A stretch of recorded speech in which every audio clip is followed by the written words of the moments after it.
El presente episodio es especial y enseguida les explicaré el porqué. El relato que están por escuchar es de la autoría de este que desde el inicio del podcast ha sido cada noche su narrador y escritor de pesadillas.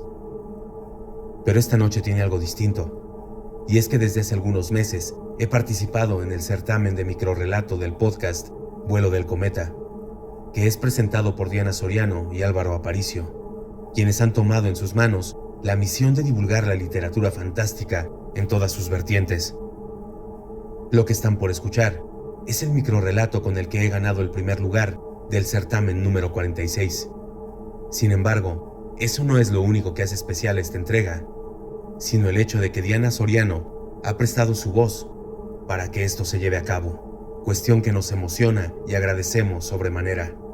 No queremos alargar más esta introducción, así que amigos, abandonen toda esperanza, porque están a punto de cruzar la frontera de la pesadilla.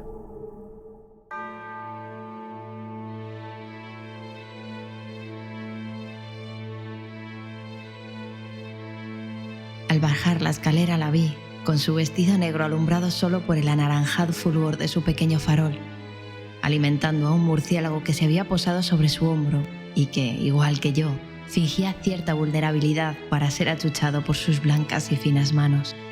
Su pelo rubio le caía sobre la espalda como un campo de trigo maduro bajo la luna de agosto, ondulante y perfumado de secretos prohibidos.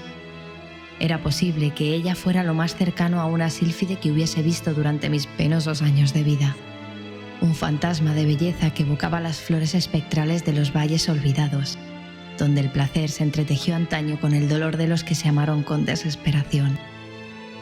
Me acerqué, hipnotizado por el tenue brillo de su mirada, que con melancolía azul prometía el éxtasis eterno en las profundidades de un abismo insondable. Entonces, sin que sus labios se movieran, me pareció escucharle decir: «Ven, amor mío». Ese susurro de voz aterciopelada me hizo caminar hacia ella, mientras el rocío de la madrugada me perlaba el rostro, las manos y el cuello. Mi pulso latía frenético, pero no como el del corazón de un joven nervioso, sino como si mi propia sangre estuviese por transmutar en el éter mismo. Me senté a su lado, pero ella, fría y distante como un astro celestial, me ignoró. Sin que ella me dirigiese una mirada, besé su piel fría y embriagado por el aroma de jazmín marchito, me dejé arrastrar a un estado mental extraño. Cuando me devolvió el beso, sus labios eran arenosos, parecían deshacerse mientras su ímpetu apretaba con fuerza su boca a la mía. Sentí mi ser fundirse en el suyo y viceversa. Cuando abrí los ojos, el jardín que fuera sede de nuestro encuentro había desaparecido. Ahora se extendían frente a mis ojos tierras yermas y donde el horizonte se fundía con el firmamento, pude ver una oscuridad profunda que contrastaba con un domo rojizo como la sangre viva. Aún hoy, mientras camino por estas extensiones desérticas, me pregunto si aquello fue un sueño, un ideal sublime que me ayuda a fugarme de este infierno, o si esa belleza infernal fue la que me trajo hasta esta podredumbre enferma.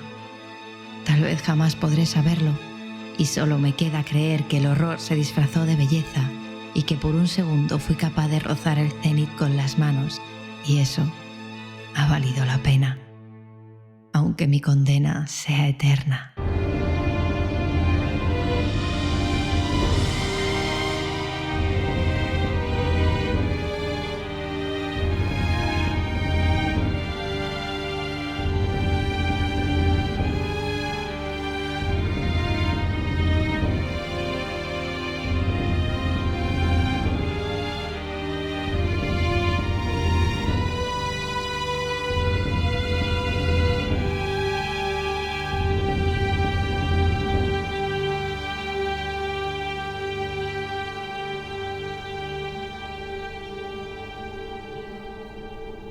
Hemos llegado al final del episodio de esta noche, pero no queremos irnos sin antes agradecer a nuestros amigos del Vuelo del Cometa, en especial a Diana, por su apoyo para el desarrollo de este episodio. Vayan y suscríbanse a su canal para que cada domingo puedan disfrutar de un nuevo episodio. También queremos agradecer a Lane Brown por permitirnos usar su ilustración, que ha sido lo que ha inspirado el microrrelato que acaban de escuchar. Vayan a seguirlo a Instagram para que descubran su trabajo, que es de verdad espectacular. La música ha corrido a cargo del productor y editor de nuestro podcast, Manuel Gutiérrez, de quien pueden escuchar más piezas en todas las plataformas musicales. De todos, dejaremos sus redes sociales, canales y demás en el comentario fijado. Sin más que decir, nos despedimos, recordándoles que en cualquier momento ustedes también podrían verse atrapados en la línea que divide el mundo de lo real, de la frontera, de la pesadilla.